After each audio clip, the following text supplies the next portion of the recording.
Well, February is Black History Month, a time when we celebrate the contributions that so many people have made towards the cultural fabric of our community. And joining us today is Damisi Babs-Olorunfemi. Dami is a recent graduate of Assumption College Catholic High School, and she's now studying nursing at the University of Windsor. While she was still a student with our board, Dami was an instrumental part in helping us develop our student census, which is a voluntary disclosure process designed to help us better understand our students so that we can work towards removing barriers that may prevent them from reaching their full potential. So, welcome, Dami. Thank you for being here with us today. Thank you so much for having me. So, Black History Month. Obviously, this is a big time of year for so many people. Tell us a little bit about why you think personally why this is such an important time of year. Why is it important for us to celebrate Black history? Yes, thank you. Sometimes when I try and ask myself the question of why should I consider something important, I like to think of, okay, first of all, what's the purpose of it? And then what impact is it having on society in my life, the life of my family and friends, and society at large? And when I think about the history of Black History Month, it's really, like you said in the beginning, to bring to light some of the stories of important individuals that contributed to our society, to our culture, in whatever field that maybe they chose to do. It's not just about race; it's also about culture. And when I think about the impact that it's supposed to have, where whether in our schools where we purposely try and modify our curriculum to include books or pieces, or literature or any other piece of media by Black creators, and learn about our important and significant figures in Black history. You think of people like Harriet Tubman, and she's a personal favorite of mine. I love learning about her story and learning about her life. But then I like to take a broader perspective and think about our culture. I read about how Black History Month started in 1995 here in Canada, at least. That's how the legislation started, and we mandated it in our schools and other workplaces. But even though it's been there for so many years, sometimes I ask myself, can I still, at this point in time, mention one significant Canadian politician? Or can I still, at this point in time, if someone asked me on the street, at least mention one significant Black, or well, not significant, but one Black Canadian author or writer or creator that is not based in the US?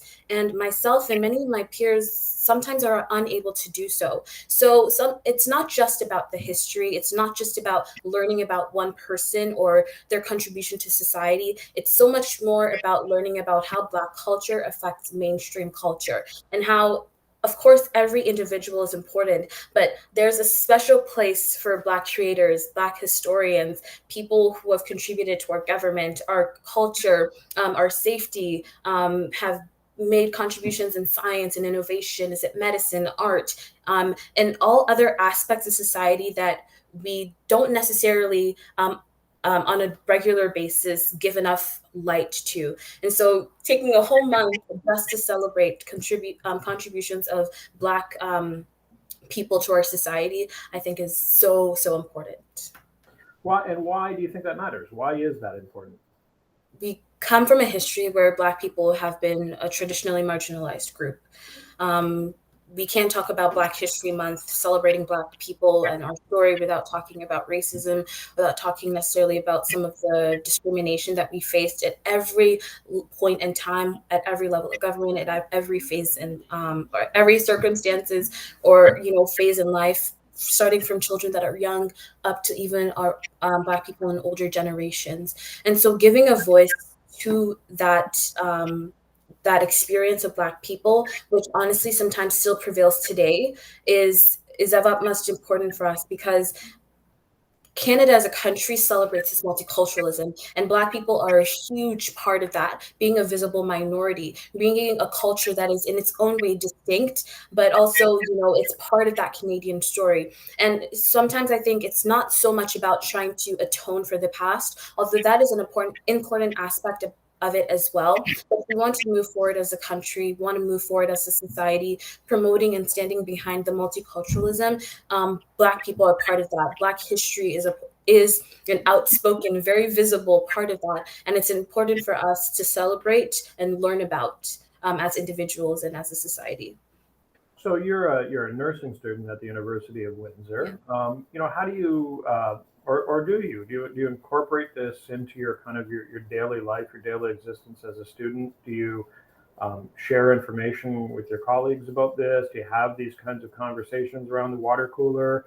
Like how does that happen with you in your day to day life? How do you sort of bring it to life in your everyday existence, and how do you make this relevant for the people around you? Yeah, I think that's a good question.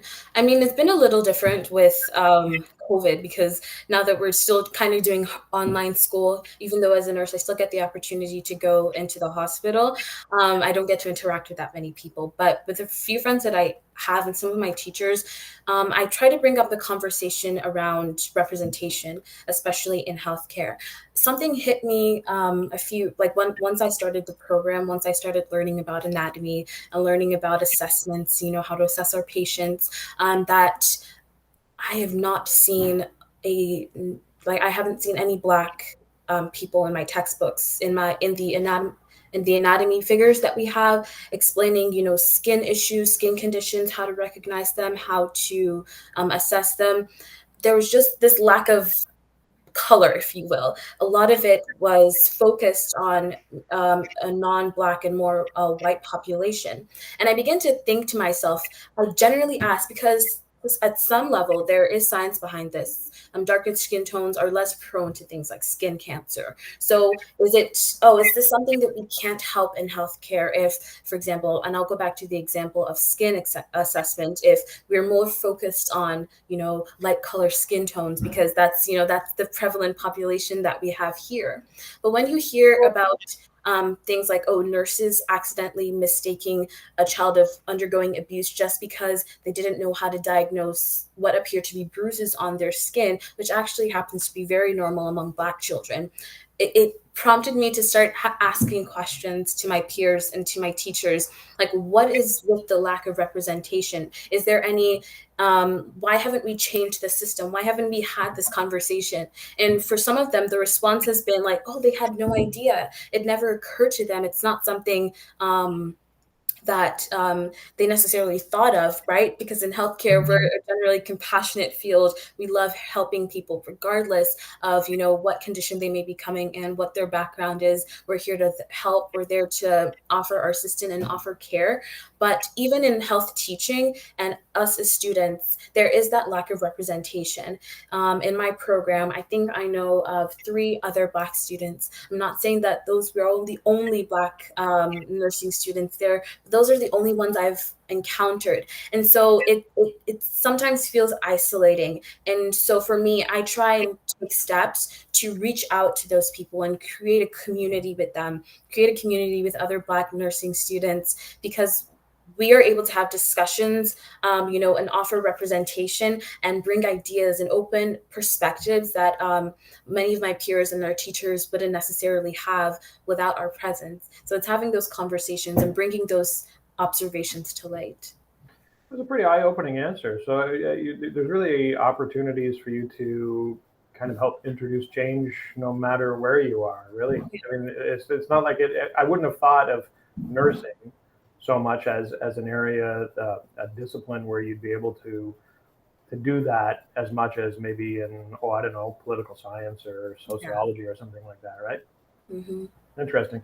So tell us a little bit about your own history. Have you done much research into your own ancestry and how your own family arrived here? Yeah, so I actually immigrated to Canada when I was 11 years old. Mhm. Before that, I spent most of my life, at least up to this point, in Nigeria, a big country in West Africa. I grew up in Lagos, which is considered the commercial capital, but not the political capital. I always like telling people those facts because they don't necessarily know a lot about the different countries in Africa. So my culture is very vibrant. I will say that. And when I contrast it here with, the diaspora, because even here in Windsor, the Nigerian diaspora, not just the African diaspora, is so large and so vibrant and so active in the community, offering things like scholarships to students, offering things related to youth empowerment, women empowerment, and just making a bold statement here in our very own local community. And when I see those veins of activism here, it really takes me back to where I'm from, Nigeria. We're still a relatively young country, only gaining independence in 1960. And before that, we were under British colonial rule. And we fought for our independence. There are so many awesome political figures, men and even women, who marched, who advocated for our independence, allowing us to become, our own nation, and now allowing us to have autonomy. And I don't just see that on a political level. I see that in culture. I see that in our relationships with each other, whether it's clothes or music or food. We have a very communal culture that, celebrates family. It celebrates togetherness. It celebrates unity, even in our national anthem, despite being such a diverse country, of having even three distinct cultural groups, major, even though they're smaller cultural groups, but three major distinct ones, we still find a way to come together despite our differences. And for me, it shows you, sorry for the background noise, Mhm. it shows you just even on a local level, where even though we have differing, just allow that to pass, even though we have differing beliefs, whether that's religion or perspective on marriage or customs or traditions, that we're still able to come together to create a very vibrant society. We have a large population, a lot of actors, and this is just a random fact that I absolutely love, that are active in the US or Black. A lot of them have Nigerian roots. And just, it's for me, it's just, it makes me so proud. And then when I think of myself becoming a Black Canadian, because I'm so interested in healthcare. I do sometimes really pay attention to Black people in healthcare, and people like Dr. Chica Stacy, or and his name, sometimes I forget. He's one of the he was the first he was the inaugural chair of the Black Medical Student Society here association here in Canada, and they're of Nigerian descent. And I'm like, our culture is to be loud and vibrant, to fight for what we believe in, but it's also to uphold that sense of community and togetherness. And I see that here every day in Canada when I associate with my Blacks, specifically Nigerian friends. So your parents then, they must have obviously have lived through that Nigerian independence movement and have been somewhat close to that. I suspect is that correct? Yes, but more my grandfather. Right. So how much of that? I mean, how much of that sort of reverberates or resonates through your life and informs who you are today? Um, More than independence is the civil war that followed almost immediately after independence, and it was an eth- uh, completely ethnic based. Like, it was two varying ethnicity, even though it reverberated into politics and in international relations. At the core, it was dissatisfaction with other ethnic groups, and some of it still exists today. Um, I'll be more specific, between the Hausas and the Yorubas. The difference in culture and religion them to caused a real civil war to break out, and people were fighting. Um, and even at the level of politics, there were several assassinations that were, again, based on ethnicity, based on ethnocentrism, and the beliefs that my ethnicity is superior. And really, that all of that, just when I think of Black History Month, when I think of Black and race relations here, at the end you see similarities on, oh, just because someone is ethnically different from me or racially different from me, that is enough to incite war or conflict. I think for my family, because my grandfather didn't directly fight in the war, he made it a conscious effort just to sit on the sidelines. Of course, he was engaged in society, but he wanted to protect his family, and so they saw him and my grandmother saw the carnage. But I think for them, what they try to teach their children is not to discriminate based on ethnicity. They taught their children that, we're a one country together, because one of the consequences of the Civil War was that one of the ethnic groups, the Igbos, wanted to secede and form their own country, and leave Nigeria and our ethnic makeup, and our diversity here in Nigeria. But my grandfather was very adamant and very outspoken about saying that no, that's wrong. Like, we shouldn't necessarily want to separate. We shouldn't break out into factions. We shouldn't engage ourselves in conflict because on the basis of ethnic differences.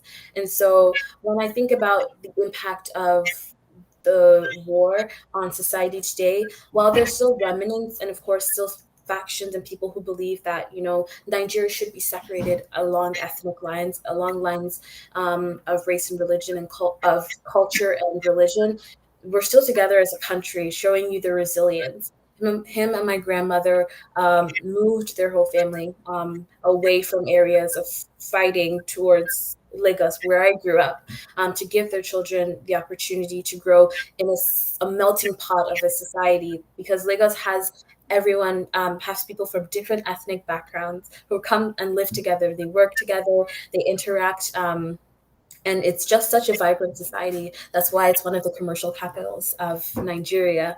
And so that shift from having the mindset that I should be patriotic or have allegiance to my ethnicity, as opposed to, oh, I should be patriotic and have allegiance to the country, which is vibrant and, distinct and diverse, with people with different ways of life, of eating, of dressing, of thinking even. He passed that on to my parents, who today passed that on to me and my brothers. Nice, interesting answer. So, you mentioned Harriet Tubman earlier. Any other more sort of any current or former role models that you had as you were growing up who influenced you either as a younger student or who you are today? Yeah, for sure. I also kind of alluded to her and mentioned her name earlier. There's this physician here in Ontario, Dr. Chika Stacy. She is a poet, a spoken word poet. She's also an activist and an advocate for Black physicians, trying to increase representation in the field of medicine. But what really brought my attention to her was the headlines in 2020, because she graduated from the University of Toronto Medical School. All the headlines were talking about how she was the first Black solo valedictorian of her class. She herself mentioned at times where she found herself being the only Black student in her class, not to talk of being the only Black female.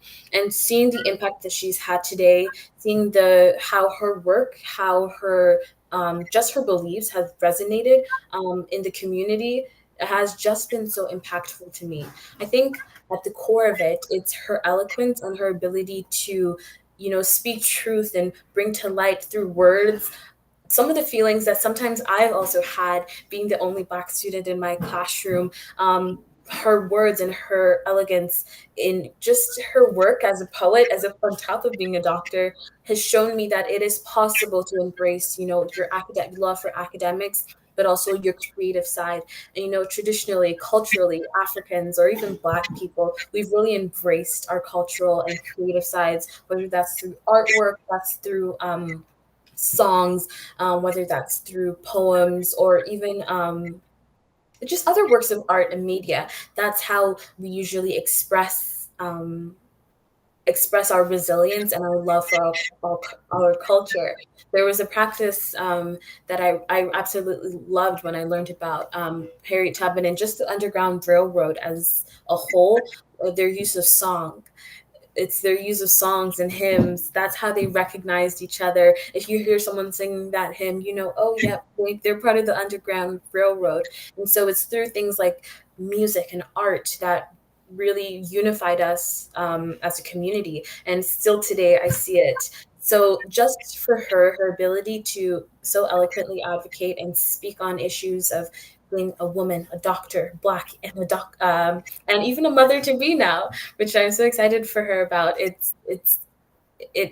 just ignites a passion in me, makes me want to speak out and bring a voice to my experience as a young black woman, and makes me understand that it is possible to achieve high honors and make a change. It is possible to receive a lot of accolades while still embracing that part of my identity.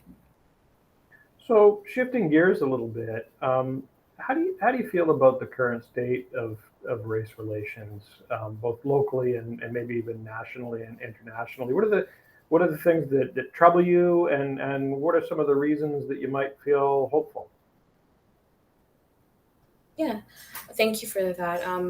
I sometimes think about race relations and the conversations that we're having, and sometimes it makes me sad to see that we've almost reached a sort of stagnant state in some ways. Sometimes the conversations become politicized, sometimes they become weaponized, especially on social media, where, especially at the beginning of the pandemic, 2020, June 2020, even up to June 2021, people were vocal, people were trying to be allies, were trying to listen. But I think, like I mentioned before, especially on social media, we've reached a point of stagnancy where it's the same old story. It doesn't really have that effect it once did. That was spurred on by something, a tragic event like the murder of George Floyd. So that incentive to listen to the conversation, that incentive to be like, to take a step back and be like, oh wait, what's happening? Like, why all of a sudden, at least to what it seems to a large amount of the population, are we having these conversations? It feels like we're almost complacent. We're used to it. Like, you see someone, maybe for example, posting about how another black person or black woman or black young black boy experienced police brutality, and this again is referring more to international race relations, and there is no reaction. A few people repost here and there, but that's where the conversation ends sometimes. And so, what I and a lot of it I attribute to um, the pandemic and people being distracted, by other real concerns that may have happened. I would in no way tell someone that, oh, before you rally and organize and, make conversations and take active steps to try and promote change and better race relations, if they're concerned about a family member who might be really sick. And there are other things in the media that are overshadowing some of these conversations. We're talking about things like vaccines, or even recently in the news, some of the convoys that have been passing. Some of these things are overshadowing some of these really important conversations that we should be having about race. So one thing that saddens me, I guess, is the politicization of it. But I am really excited, especially when I see people up to a grade school level being passionate about, trying to talk about their identity as Black people, but also trying to make awareness right where they are in their schools, whether that's through posters or clubs. One thing that I was so happy that we were got the ability to do was the anti-racism ally group. Well, I was still in high school, where every week we got to come together, talk about what's relevant in the culture, talk about what's happening in the news, but also talking about things, um, programs or other actions or rallying that were taking place that was trying to better race relations, like the whole campaign of "Oh, hate has no home" here in Windsor, or even locally here in Canada. So I think it's just the combination of, what can I do on a local scale, what can I do to change my school community and better my school community. The fact that some of us are taking actions to do those things, especially people that I see that are just tender aged, even in grade school, it gives me so much happiness. And even here in the university, seeing steps that even up till now that they have taken with continuing education about race and race relations, and taking active steps to try and promote diversity, but not just for Black people, but for other issues that have come to light in the media as well, whether that is relations with Indigenous peoples, and other minorities and other communities that have been historically suppressed or even ignored. Well, change seems to happen incrementally, and sometimes that feels slow to people, I suppose. But you kind of alluded to it a little bit earlier in terms of my next question for you about, seeing representations of Black people even in your textbooks, in your nursing program. And then we also talked a little bit about our own student census that we're doing, with the ultimate goal being to try and remove barriers. And I think we really need to try and get that information right before we can, hear from students themselves before we can move forward. But in terms of, what educators can be doing, just as a system and directly in the classroom to help Mhm. promote equity and a greater understanding of diversity and those types of things. What do you think we need to be doing? And I know that's a big, broad question, but what are some of the more tangible things that we need to be doing to kind of move the needle forward? Yeah, thank you.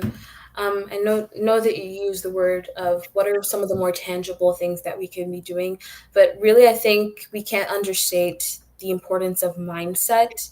That there's some mindsets that we truly, as a society, need to like move away from. I remember when I first immigrated to Canada, when I started out in grade school, I could see the obvious, not quite discrimination, not to that blatant extent, but the perception of a lot of the Black students there, a lot of them being boys, characteristic of always getting in trouble, being defiant to authority. They're not doing very well in school. And because my parents came from a background where they imp- emphasized the importance of motivation, I was afraid of how I would be lumped into that category of, someone who's defiant, someone who is not doing well in school, or someone who just, someone who, like the impression of Black students there would affect me. That was something I was deeply concerned with, and I made a very a distinct effort and a very intentional effort to try and move away from. And I tried to do that by assimilating. I tried as quickly as possible to try and make my accent as Canadian as possible. I tried to make my interests align with those of my friends and those of my peers, so I wouldn't fall or feel trapped under that stereotype. And I wouldn't want any other student in my position, whether as an immigrant or a Black Canadian, to feel like they have to be limited to that position. I think sometimes when you see depictions of prominent Black people in the news, race always comes into play. Oh, this Black student, or this Black, like for example with Dr. Chico Stacy, part of what was so like the anomaly with her situation is that she's the first solo Black valedictorian.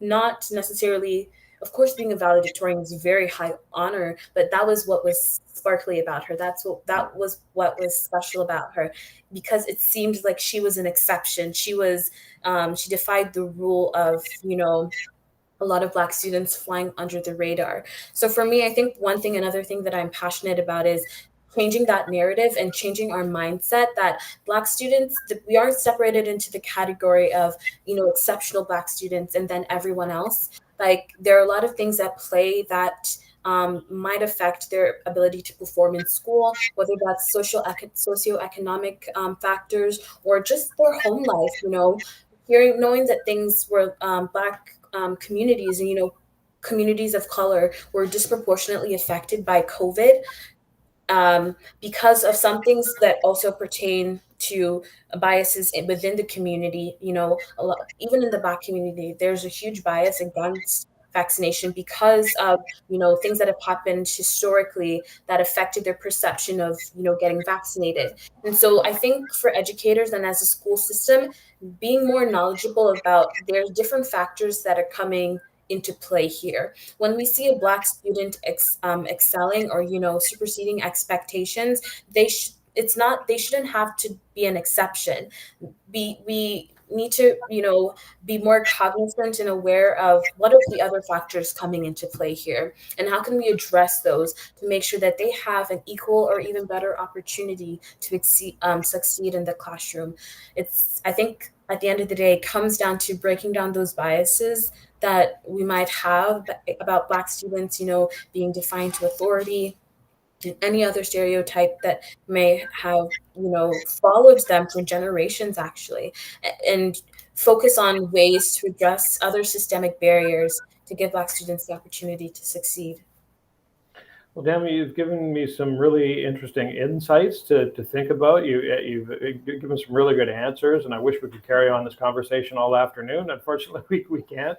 But thank you very much for being here with us today to talk about this. As I say, very insightful answers, and naturally, we wish you all the best in the future with your nursing career and everything else you do with your life. So thank you. Thank you.